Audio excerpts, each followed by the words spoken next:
अब हम पढ़ने जा रहे हैं लाइक टर्म्स के बारे में। लाइक टर्म्स क्या होता है? अगर मैंने यहाँ पर 7x लिखा है, 14x लिखा है और -13x लिखा है, तो मैंने फिर बाद में ये भी लिखा है कि ये लाइक टर्म्स है। क्यों ये लाइक टर्म्स है? फिर दूसरे एग्जांपल में लिखा 5x², 9x², -8x² माइनस और 8xy। इनमें से 5x², 9x², -8x² जो है वो लाइक टर्म्स है। क्यों?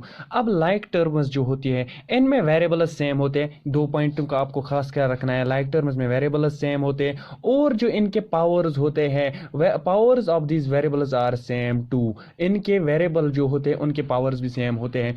आप देख सकते हैं यहाँ पर वेरिएबल x है, यहाँ पर भी x है, यहाँ पर भी x है और इसका भी पावर 1 है, इसका भी पावर 1 है, इसका भी पावर 1 है। इसीलिए ये लाइक टर्म्स है। यहाँ पर वेरिएबल x है, यहाँ पर भी x है, यहाँ पर भी वेरिएबल x है, लेकिन साथ में वेरिएबल y है, इसीलिए ये वाला लाइक नहीं है। और एक बात, यहाँ पर पावर क्या है? 2 है, यहाँ पर भी 2 है, यहाँ पर 1 है। इसी वजह से ये तीनों जो है लाइक टर्म है और ये लाइक टर्म्स है, ये वाली अनलाइक है। अनलाइक टर्म्स अब आपको समझ आ गया होगा, क्योंकि लाइक टर्म्स का अपोजिट ही अनलाइक टर्म्स बनाता है। इसके बाद हम आते हैं एक्सरसाइज 9.1 की ओर।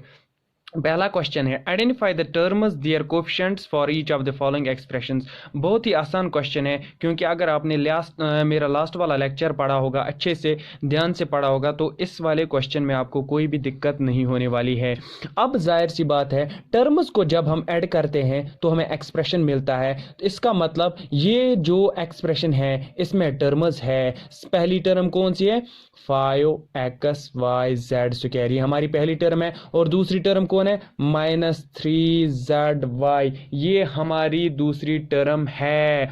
इन दो टर्म्स को जब हमने ऐड या सब्ट्रैक्ट किया है तो हमें मिला है एक्सप्रेशन। अब इसमें कोफिशिएंट ढूंढना है। कोफिशिएंट होता है वो जो वेरिएबल्स के साथ आपका कांस्टेंट डिजिट होता है। अब यहाँ पर देख सकते हैं कि पहले 5 है, पहली ये जो टर्म है इसमें 5 है कोफिशिएंट, और दूसरी टर्म में -3 है। कुछ बच्चे ऐसे होते हैं जो क्या करते हैं, 3 लिखते हैं और इस माइनस को इग्नोर करते हैं, लेकिन नहीं, ये माइनस जो है ये इस टर्म का हिस्सा है। ये माइनस को मिला के पूरी टर्म बनती है।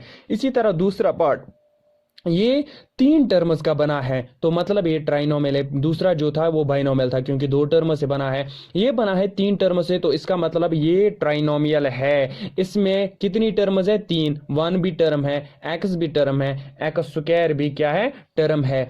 अब 1 खुद कोफिशिएंट भी है। यहाँ पर ये नहीं समझना है कि आपको कि ये 1 है तो ये कांस्टेंट हुआ, नहीं, ये कांस्टेंट, हाँ कांस्टेंट भी है, लेकिन यहाँ पर जो x जो वेरिएबल है उसका वैल्यू भी 1 है, और 1 मल्टीप्लाई करके 1 ही बनाता है, तो मतलब ये भी टर्म है, ये खुद क्या है? कांस्टेंट भी है। और इस x के साथ कोफिशिएंट क्या है? जिसके साथ कुछ नहीं होता है उसके साथ 1 होता है, तो 1 x² का भी कोफिशिएंट 1 हुआ। इसी तरह से आप तीसरा पार्ट जो है क्वेश्चन का देख सकते हैं, वो हमें क्या है? 4x² y² minus 4x² y² z² plus z²।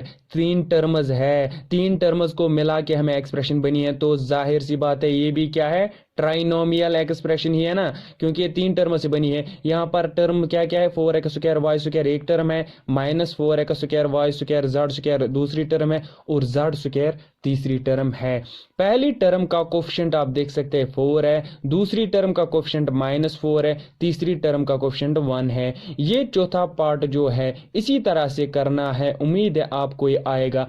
अब 5वें पार्ट की ओर बढ़ते हैं। 5वां पार्ट जो है बिल्कुल आसान है। ये 3 टर्म से बना है, तो ये भी ट्राइनोमियल हुआ। x/2 एक टर्म है, y/2 दूसरी टर्म है, -xy तीसरी टर्म है। पहली टर्म का कोफिशिएंट क्या है? x जो है वेरिएबल है और 1/2 इसका कोफिशिएंट है, और दूसरी टर्म का भी कोफिशिएंट 1/2 है। तीसरी टर्म का कोफिशिएंट -1 है। 1 था लेकिन इसके साथ साइन जो है माइनस है, तो क्या हुआ? माइनस साइन हुआ। अब तीसरा पार्ट जो हमारा है ये भी 3 टर्म से बना है, ट्राइनोमियल है।